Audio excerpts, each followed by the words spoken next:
I have the honor of being your host, your MC, and I'd like to begin by introducing our first speaker. William Davy is a longtime researcher and writer, a respected contributor to Probe magazine.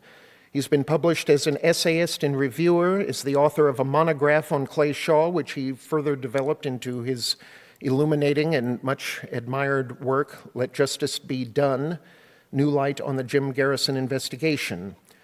Please welcome Bill Davy.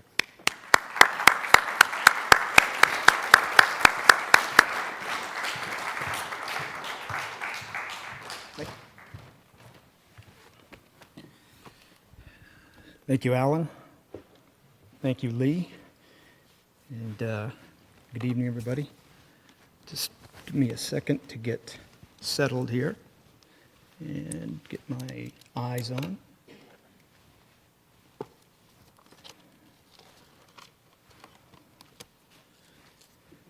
Okay.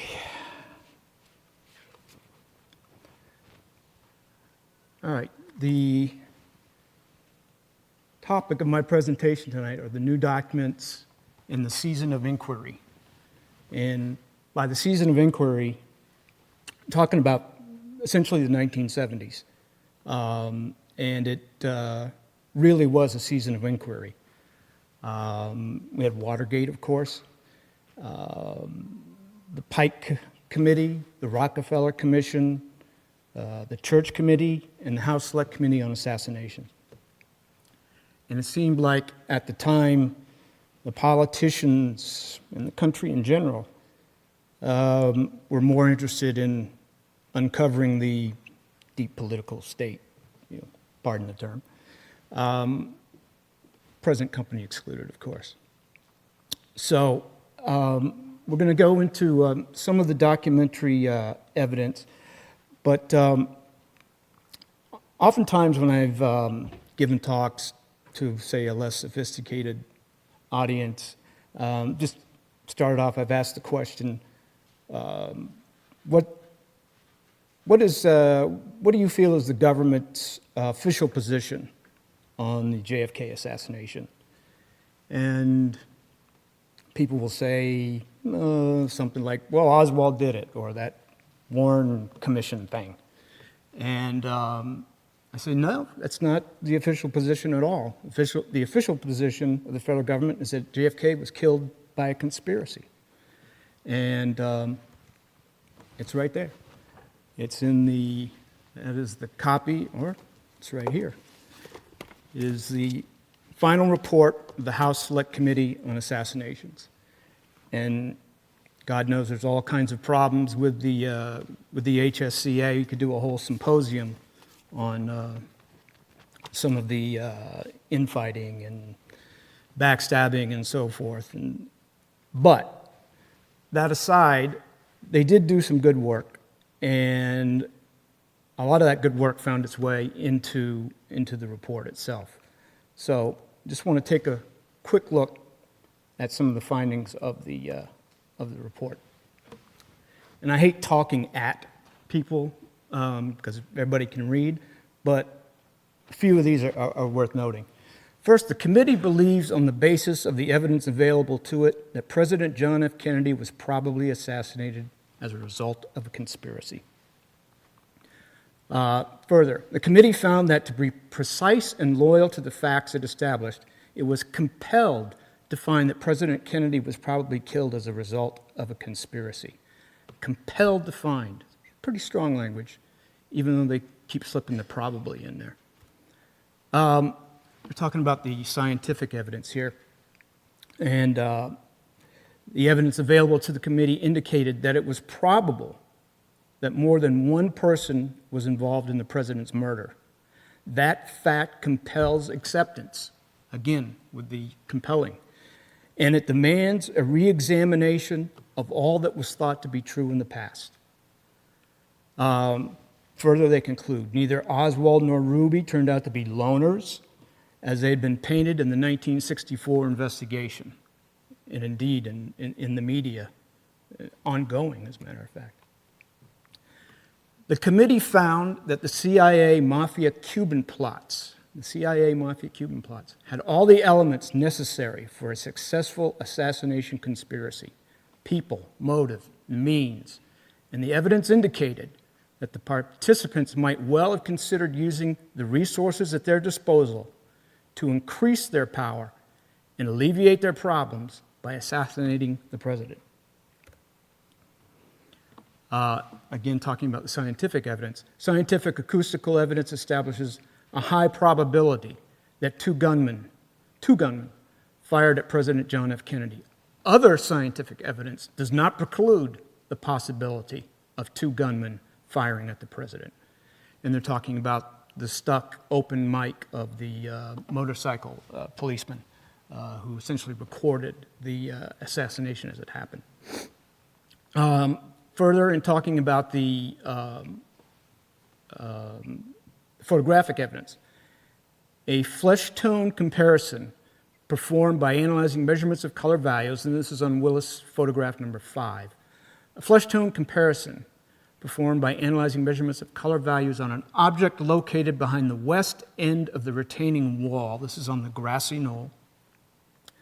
Behind the west end of the retaining wall confirmed that the image perceived was actually a human being. So they found photographic evidence of a human being behind the retaining wall on the grassy knoll.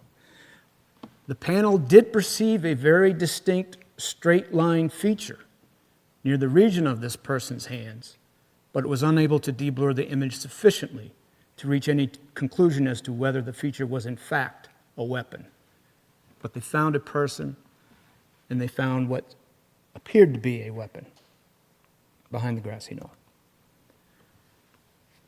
During the course of its investigation, the committee developed several areas of credible evidence and testimony indicating a possible association in New Orleans and elsewhere between Lee Harvey Oswald and David W. Ferry.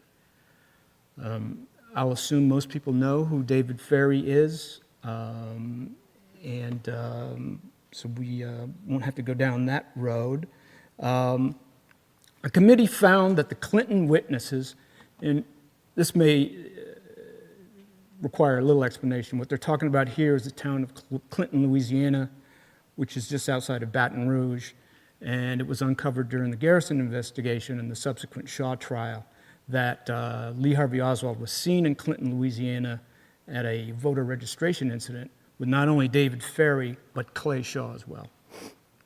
So the committee found that the Clinton witnesses, and there was a whole cross-section of people up there testifying to this. The committee found that the Clinton witnesses were credible and significant. It was the judgment of the committee that they were telling the truth as they knew it. If the witnesses were not only truthful, but accurate as well in their accounts, we're talking about the Clinton witnesses, they established an association of an undetermined nature between Ferry, Shaw, and Oswald less than 3 months before the assassination. The committee was therefore inclined to believe that Oswald was in Clinton, Louisiana in late August, early September '63, and that he was in the company of David Ferry, if not Clay Shaw. The committee also found that there was at least a possibility that Oswald and Guy Bannister were acquainted. Now, Bannister, Ferry, and Shaw was a triumvirate of suspects and intelligence operatives that had come into the orbit of the Garrison investigation, and anybody who's seen Oliver Stone's film JFK certainly knows who these players are. So the committee found that there was at least a possibility that Oswald and Bannister were acquainted. We'll show later that that was more than a possibility. The committee obtained independent evidence that someone might have posed as Oswald in Mexico in late September and early 1963. It's the imposter down in Mexico City. Dr. Newman will probably be covering some of that later. On the Warren Commission, the committee found that it failed to investigate adequately the possibility of a conspiracy to assassinate the president, that it presented its conclusions in its report in a fashion that was too definitive, it overstated the thoroughness of its investigation, and it is a reality to be regretted that the commission failed to live up to its promise. So, summary of the House Select Committee's conclusions. President Kennedy's assassination was the result of a CIA mafia anti-Castro conspiracy. A gunman fired from the grassy knoll. Oswald was associated with Ferry, Shaw, Bannister. Oswald was impersonated in Mexico City, and the Warren Commission was a failure. Does that remind you of anybody? The House Select Committee's conclusions vindicated Jim Garrison.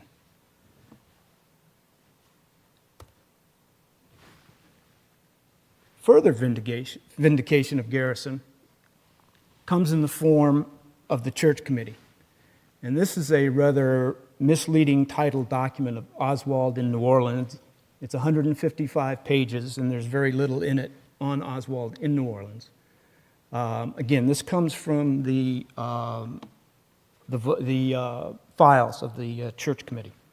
This is the cover sheet to Oswald in New Orleans. And what is of importance for us here is this interview with Wendell Roach.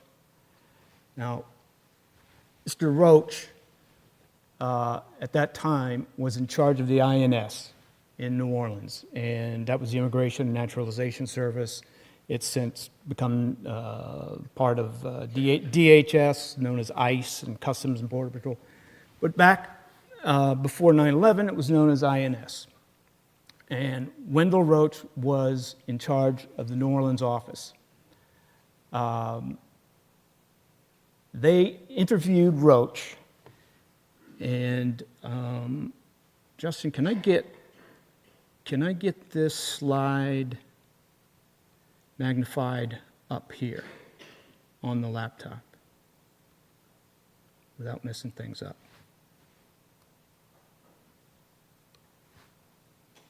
Okay. This actually might be helpful. So, according to Roach, the INS's role was to determine who's an alien and prevent unauthorized border crossings, etc. As part of their duties, they had the responsibility of surveilling these various Cuban groups in New Orleans, and there was a ton of them at the time, mainly these anti-Castro groups. So the INS had them under surveillance. Included in the surveillance was the group of nuts, as he calls them, headed by David Ferry.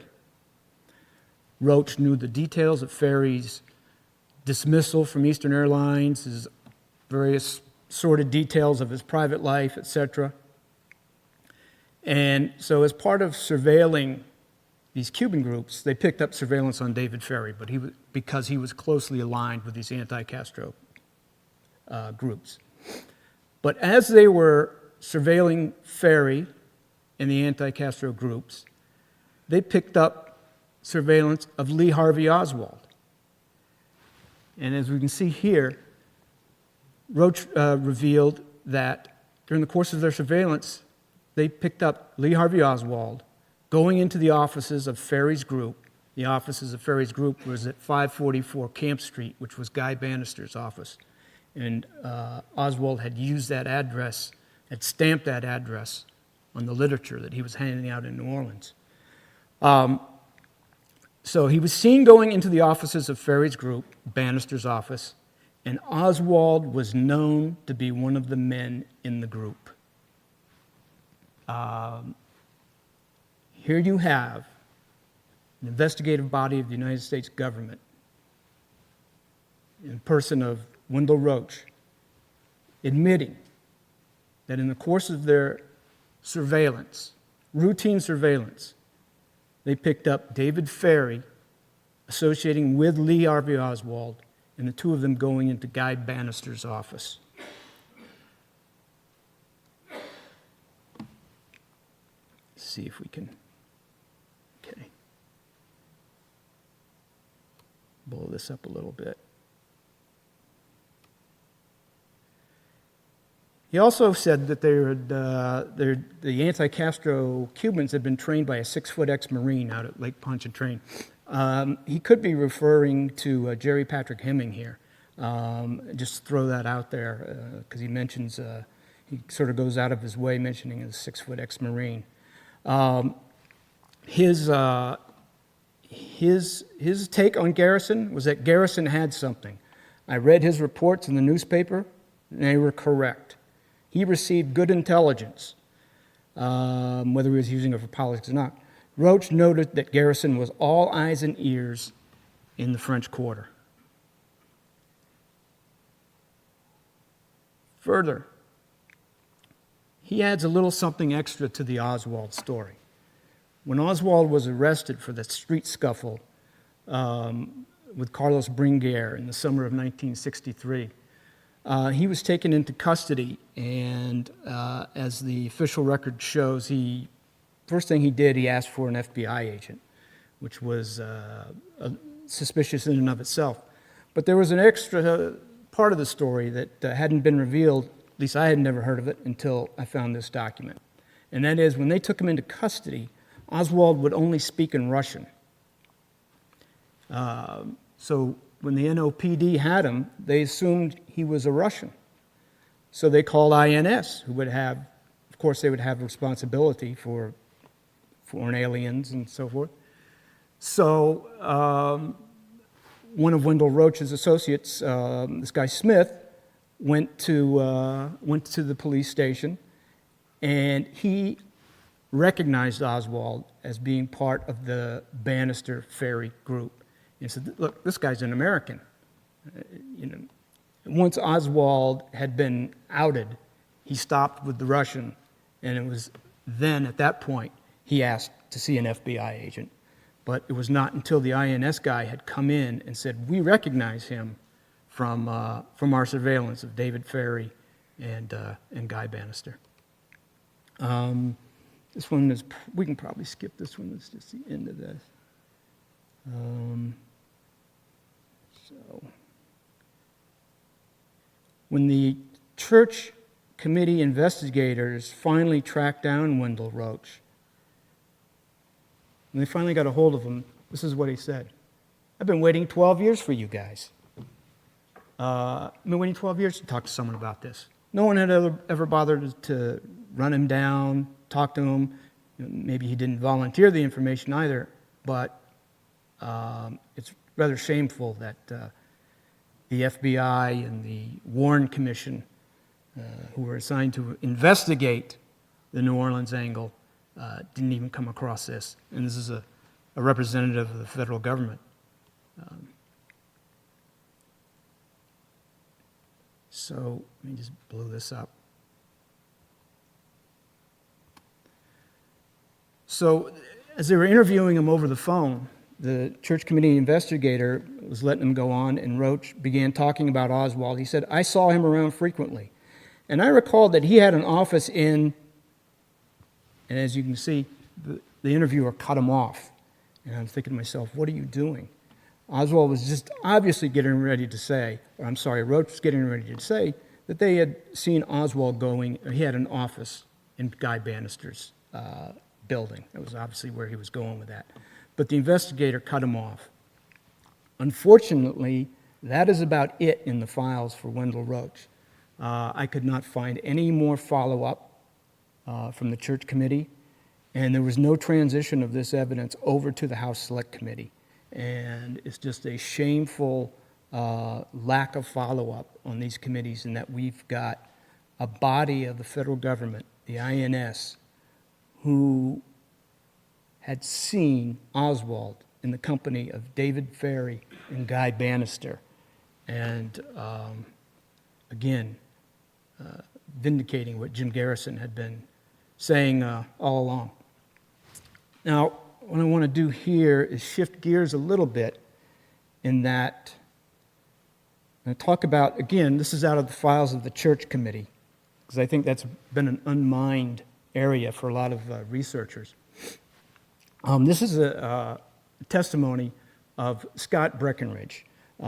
Scott Breckenridge was counsel for the CIA, and he had written the Inspector General's report on the CIA assassination plots.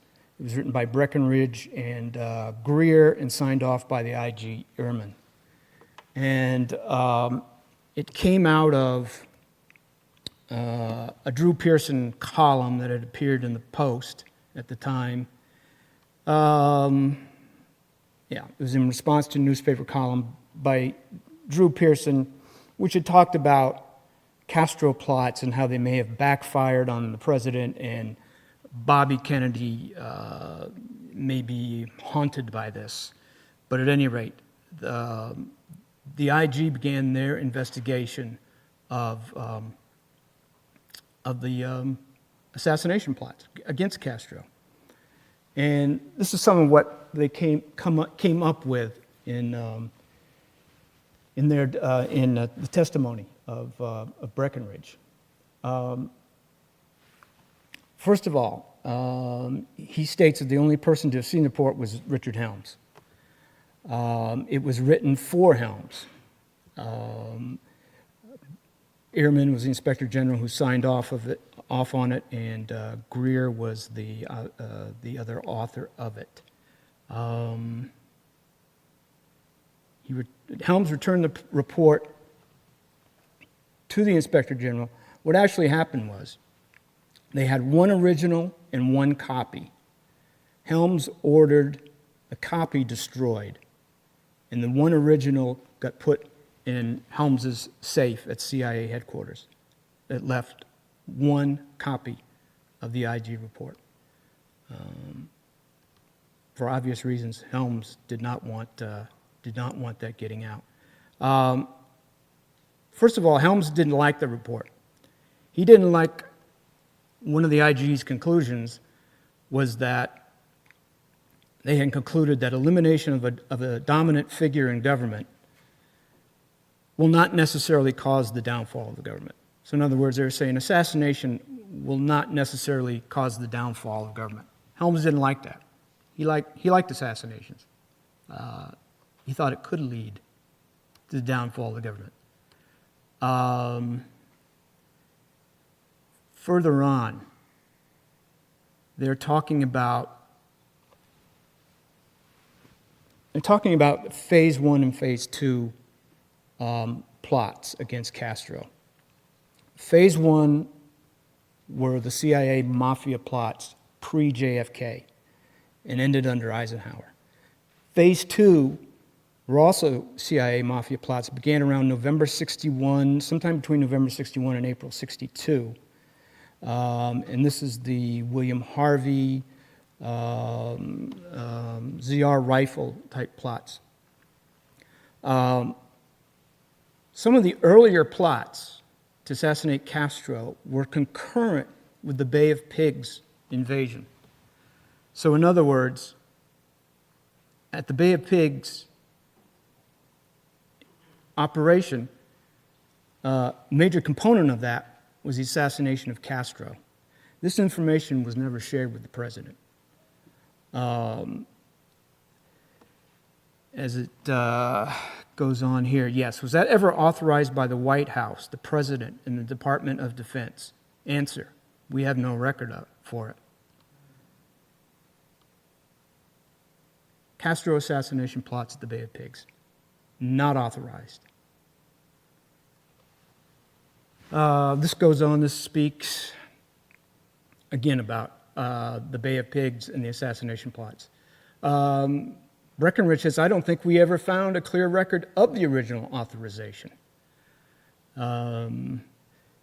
So Senator Baker then asks, is it fair to say that phase 1 of this operation included a plan for assassination of the leader of a foreign state without any authority from any agency or branch of government outside of the CIA? It is fair to say that our records did not disclose such authority. So, on the question of presidential authority for these plots, as I note in my marginalia here, the answer is unequivocal. There were none.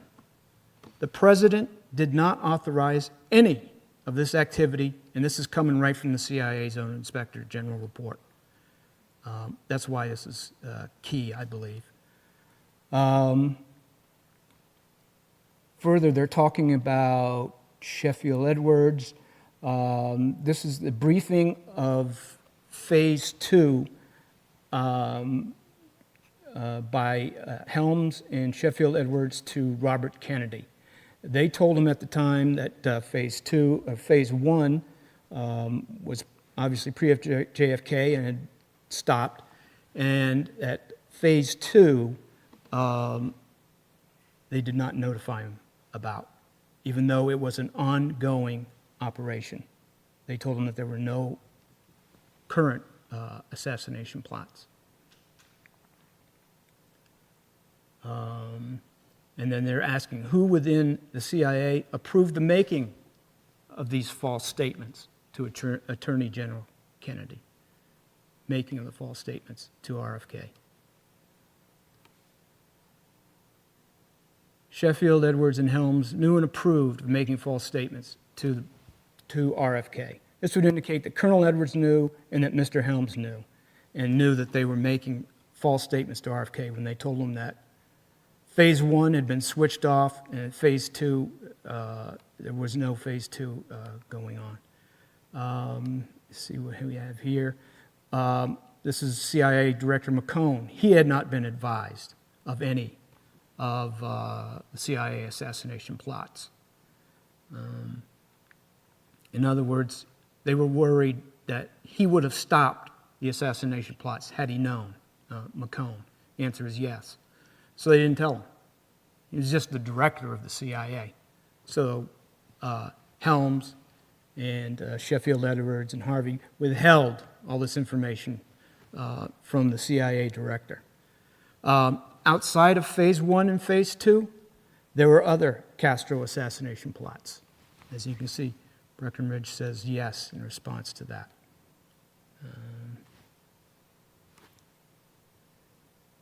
There was one plot about blowing up an electric plant in Havana while trying to get in a position to assassinate Castro.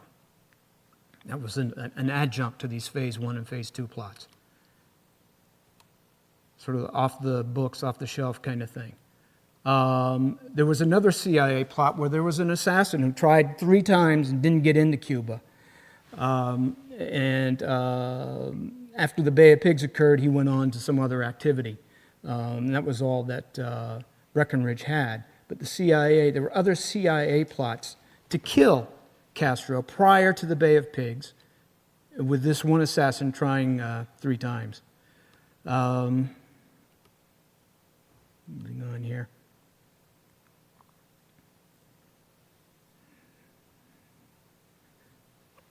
They're talking about various, again, they're talking about other plots here, dropping in Cuban rifles with silencers to be used to kill Castro, correct. They're also talking about the syringe with poison. It was actually a poison pen that was given to a CIA assassin, and he was told that he had the approval, the tacit approval of RFK to proceed with the assassination of Castro. That was Desmond Fitzgerald, who was telling this to Amlash, Rolando Cubela, codename Amlash. Let's see. Here they're talking about other miscellaneous schemes prior to August 1960. President Kennedy wasn't even in office yet. And again, Castro assassination plots ongoing prior to JFK even taking office. We find no evidence of any of these schemes proved at any level higher than division, if that. Breckinridge, that is correct. There was no approvals. As we've seen, there was no approval by the executive for any of these operations. This was something I didn't know about. The record is not too conclusive, but when Mr. Colby, they're talking about William Colby taking over as CIA director, in August of '63, he instructed that if it had not already been terminated, it should be terminated. And they're talking about the ZR rifle assassination plots within CIA. Apparently, as late as 1973, this was still an ongoing operation. It was still on the books. They didn't know if it had been switched off or not. And we'll touch a little bit more on ZR rifle in just a second. One thing I want to mention here, this gets brought up a lot in the context of Garrison and Garrison being mobbed up and under the thumb of various mafiosos. And they like to cite this, that the CIA knew about Garrison talking with Johnny Roselli in Las Vegas, and it was disturbing to them. First of all, Garrison was investigating the assassination of the president. He should be talking to Johnny Roselli. Certainly the House Select Committee wanted to talk to him, and they did, and after that he ended up, his remains ended up in an oil barrel and floating outside of Miami. But at any rate, what they were disturbed about were not that Garrison was mobbed up. They were concerned that Roselli was probably spilling the beans on the Castro plots to Garrison. It says here, they're quoting from another CIA document. Unhappily, it now appears that Garrison may also know this. They're talking about the Castro plots. Garrison may also know it because Roselli was spilling the beans to him. That's what they were worried about. Not that he was mobbed up, which he was not. So that's what they were disturbed about. And just about wrapping up here. Okay. And they're talking about Desmond Fitzgerald and the Amlash plot and the poison pen that was given to Amlash and told that he had the assurances of Robert Kennedy. This was approved by RFK. FAO Schwartz Jr., who was counsel, asks, there was no approval sought from Robert Kennedy, Breckinridge. That is correct. So they didn't even ask for approval from RFK. They just went ahead and did it. This goes on to mention that there was a contingency fund of about $100,000 that could be used for these type of operations, off-the-book type operations, unvouchered funds that could be used for assassination plots, foreign or domestic. And no one would be the wiser.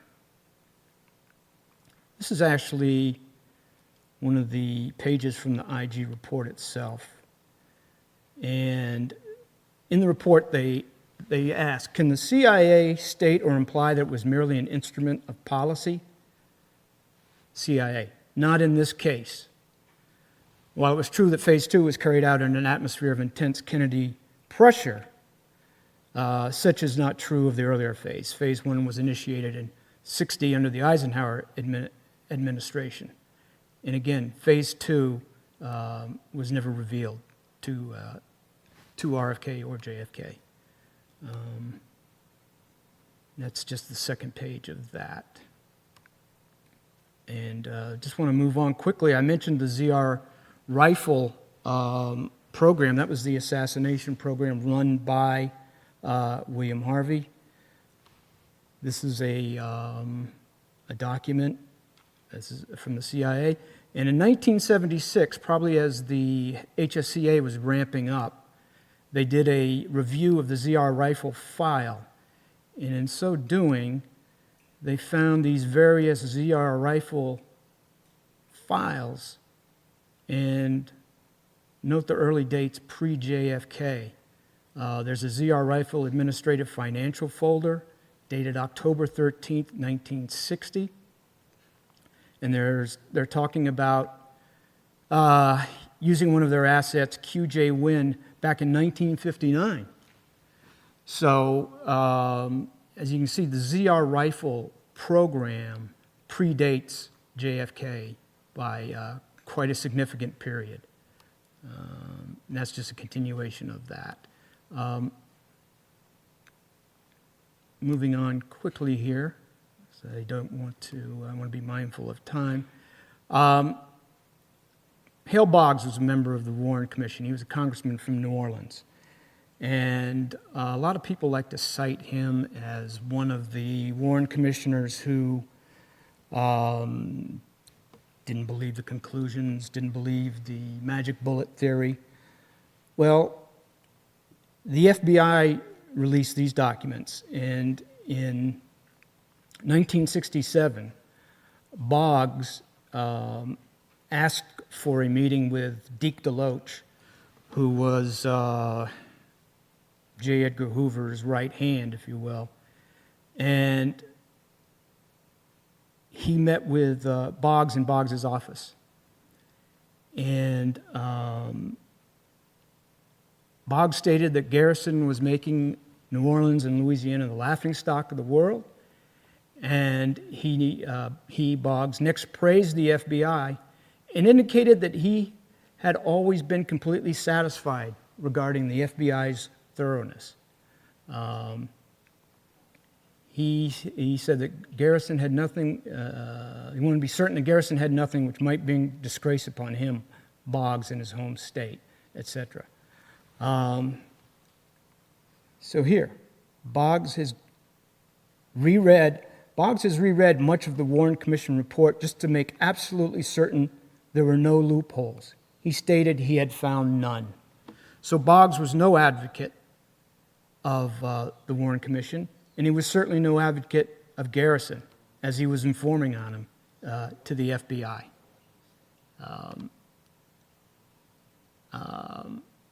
Further discreditation of Garrison and the critical community came in a 1967 or 68 broadcast by CBS, and it was hosted by Dan Rather, Walter Cronkite, and their Dallas CBS reporter, Eddie Barker.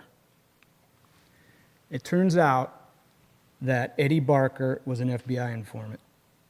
On this date, Eddie Barker, Special Agent in Charge Contact, and News Director of KBLD Radio and TV Dallas, advised me confidentially that CBS was planning a 5-hour documentary. He stated the primary purpose of this was to take the books which are critical of the Warren Report, particularly Rush to Judgment, and tear them apart. He indicated that this documentary was not going to be critical of the FBI and, in fact, would support the Warren Report. He requested that they keep this information, be kept confidential, and that he would give more details at a later date. Very, very accommodating of CBS. Finally, I'll just conclude here with something that's not out of the files, but was actually in Vanity Fair magazine about 2 years ago. 2009, actually. And in it, they're talking about William Manchester, who wrote the book, The Death of the President. Manchester, or I should say Warren, went to Manchester and gave him the first draft of the Commission's report, of the Warren Report, and said, here, we'd like you to read it and approve its findings on behalf of the Kennedys. Now, is that any way to run an investigation? You're having the Warren Report, the report with your name on it, vetted by the family of the murdered president? It's a disgrace, frankly.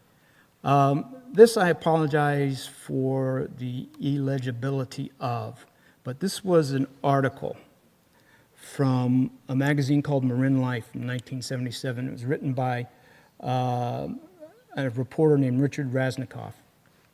Jim D'Eugenio, who will be on later, can vouch, as I can, that if Rasnikoff dug this up, it's as good as gold.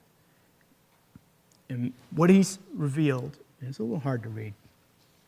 It's a little hard to read here.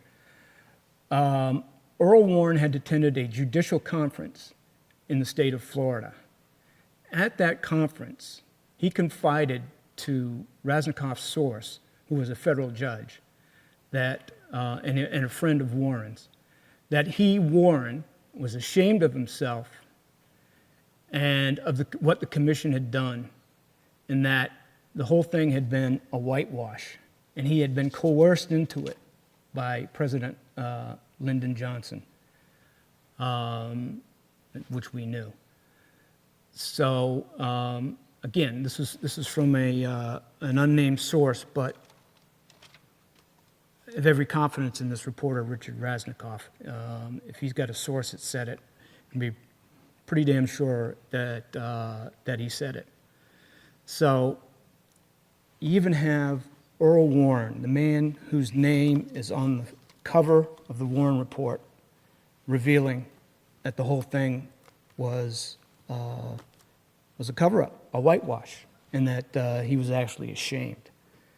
And it's a sad commentary, and especially I was reading the inscription on the way in today out there, and it says, "Your services as informed citizens will be necessary to the peace and prosperity of the world," and that really touched me, and I hope that my little presentation tonight has helped you be a more informed citizenry. Thank you for your time. Thank you.